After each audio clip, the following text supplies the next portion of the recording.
নাতিটা আজ কদিন ধরে অসুস্থ। ঘরে একটা টাকা পয়সা নাই, কি যে করি। টাকা পয়সার সমস্যার কারণে নাতিটাকে কবিরাজের কাছে নিয়ে যেতে পারছি না। আমারও মেয়েটার সম্বন্ধ ঠিক হইছে, হাতে টাকা পয়সা নাই, কি যে করি।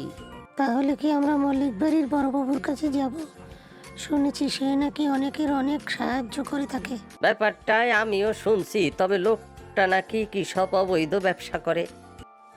আমরা গরিব মানুষ, তা দিয়ে আমাদের কাজ কি? তার কাছে গেলে যদি টাকা পয়সা পাওয়া যায় সেইটি তো অনেক। কি আর করা যাবে, তাহলে তার কাছেই চলো। আমাদের তো আর সবাই টাকা পয়সা ধার দেবে না। চলো তাহলে সবাই আমরা গিয়ে তাকে একবার বুঝিয়ে বলি, যদি তার দয়া হয়।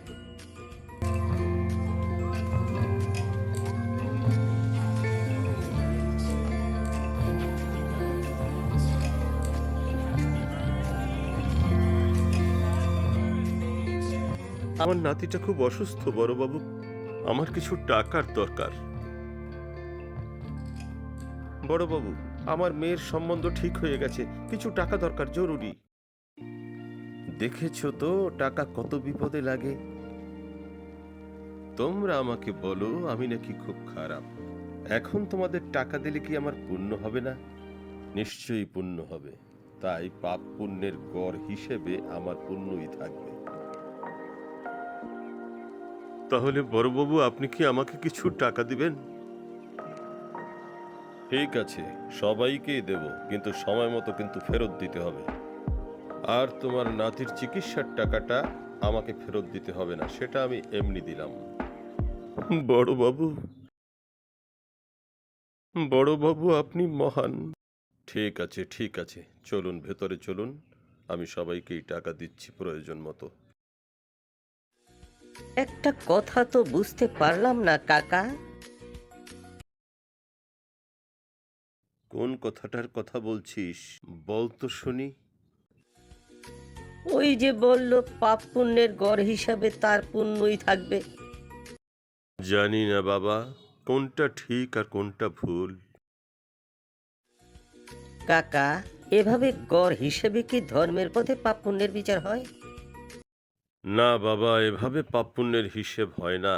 কিন্তু বড়লোক মানুষ, আমরা তো কিছু বলতে পারি না। কি যে করি, কাজের লোক পেলাম না। যাই দেখি মদনাকে পাওয়া যায় কিনা। তুমি এখানে কাজ করছো, আমি তোমাকে সব জায়গায় খুঁজছি। বড়বাবু, আপনি এখানে? আমার ক্ষেতের বেড়াগুলো কয়েক জায়গায় ভেঙে ভেঙে গেছে, তুমি কি একটু ঠিক করে দিতে পারবে? হ্যাঁ পারবো। কবে করতে হবে বলুন। আচ্ছা, তাহলে পারবে। ঠিক আছে, তাহলে তুমি কালই চলে এসো, কাজ শেষ করে টাকা নিয়ে নেবে। আচ্ছা আচ্ছা বড় কর্তা, আমি কালই সকালে চলে যাব। আমি তাহলে চললাম। ভাবছিলাম বিকালে নারকেলগুলো হাটে নিয়ে যাব, তুমি কি আমার সাথে একটু যেতে পারবে? বিকেলে যাবি তো? আচ্ছা ঠিক আছে, তোর যদি দরকার হয় তাহলে আমি যাব। বেশ, তাহলে ভালোই হলো। ঠিক আছে, তুমি তাহলে তৈরি থেকো, মদনও হয়তো যাবে। চলে যাস না কিন্তু, তুই একটু দাঁড়া।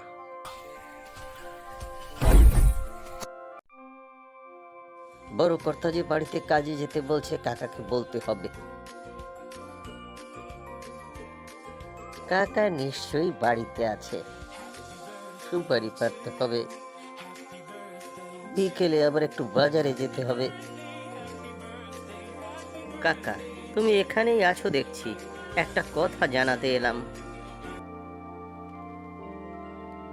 কি কথা, বল তবে শুনি। বড় কর্তা কাল সকালে তার ক্ষেতের চারিদিকে বেড়া দেবার কাজ করতে যেতে বলেছে। আচ্ছা, সে তো ভালো কথা, যাবি? আমি বলেছি যাব। কিন্তু টাকা পয়সার কথা কিছু বলেছিস? হ্যাঁ, তা তো কিছু বলি নাই। তাতে কোনো অসুবিধা হবে না, পরোপকারী লোক, ন্যায্য দাম দেবে নিশ্চয়ই। হ্যাঁ, ঠিকই বলেছিস, কোনো অসুবিধা হবার কথা না। তুমি কি থাকতে পারবে আমার সাথে? তাহলে তাড়াতাড়ি হয়ে যেত আর কি। হ্যাঁ, হ্যাঁ পারবো, আমার কালকে কোনো কাজ নেই। ভালো হলো, তাহলে কালকে তুমি চলে যেও সকালে। চল সবাই চল ঘরের ভেতর, সবাই চা খাবো।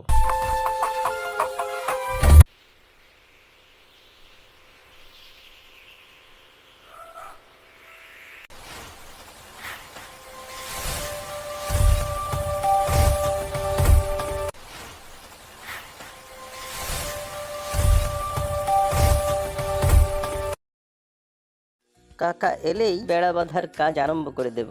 হয়তো কাকা এখনই এসে পড়বে। সত্যি জায়গায় জায়গায় বেড়াটা অনেকখানি ভেঙে গেছে। কাকা এলেই শুরু করব। বাহ, কাকা এসে গেছো? এসো এসো, আমরা কাজে লেগে পড়ি।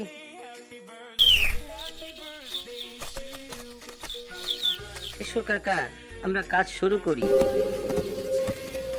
মদন শোন, আমার মাথায় একটা বুদ্ধি এসেছে, তোকে বলছি। বড়বাবু আমাদের এত বড় একটা উপকার করলো, কিন্তু সে একটা ভুল ধারণা নিয়ে আছে। তার এই ভুল ধারণা আমরা পাল্টে দেব। কি বলছো? বুঝলাম না। বড়বাবু সেদিন বলল, পাপ পুণ্য গড় মিলিয়ে তার কর্মে পুণ্যই থাকবে। হ্যাঁ, বলেছিল তো। কিন্তু এ ধারণা যে তার ভুল, তা আমরা ধরিয়ে দেব। বলছো কি? কিন্তু তা কিভাবে করব? শোন, আমি বলছি, আমরা বড়বাবুর সব বেড়া ঠিক মতো তৈরি করব, কিন্তু 2-3টা জায়গায় বেড়া লাগাবো না। কি কথা বলো? তাতে করে কি হবে? বড়বাবু কিছু বললে তার উত্তর আমি দেব। ভেবে বলছো তো? হ্যাঁ, ভেবে বলছি। সে তুমি বোঝো কিন্তু কাকা।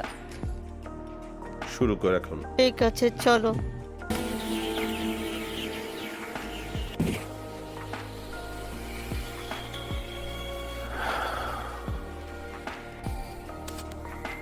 খবর কি, বেড়া বাঁধা হয়েছে? দেখে নেবেন। হ্যাঁ, হয়েছে বড় কর্তা।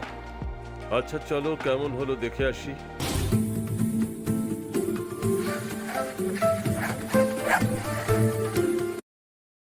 কি করছো?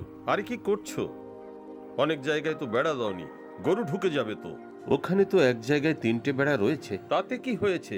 এক জায়গায় 3টে বেড়া দিলে কি আর ফাঁকা মরবে? আরে এসব কি?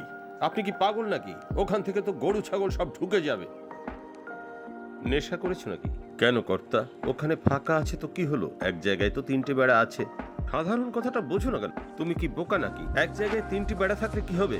ফাঁকা জায়গা দিয়ে তো গরু ঢুকে যাবে। কেন কর্তা, গড় করে ভাবলেই তো হয়। আরে কি বলছো? গড় করে ভেবে কি গরু আটকাতে পারবে? কেন কেন কর্তা, ভালো মন্দ পাপ পুণ্যের যদি গড় হিসেব হয়, তাহলে ক্ষেতের হিসেব হবে না কেন?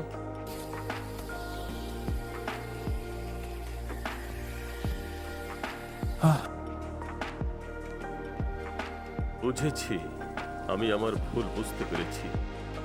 আর আমি কোনো খারাপ পথে রোজগার করব না। সৎ পথে যে আয় হয় তাই নিয়ে খুশি থাকবো। আপনি বাড়ি যান বড় কর্তা, আমরা ওই ফাঁকা জায়গাটা বেড়া দিয়ে আসছি। অসাধারণ কাকা, তুমি অসাধ্য সাধন করেছো। আমার তো ভয়ে বুকটা ঠান্ডা হয়ে গেছে। হয়েছে, চল এখন কাজটুকু সেরে বাড়ি চল। পাটোয়ারি বুদ্ধি দিয়ে আর যাই হোক, ভগবানকে ফাঁকি দেয়া যায় না। যেটা পাপ সেটা চিরদিন পাপ, তার ফল মানুষকে ভোগ করতেই হয়। তাই সর্বাবস্থায় দুষ্কর্ম বর্জনই শ্রেয়।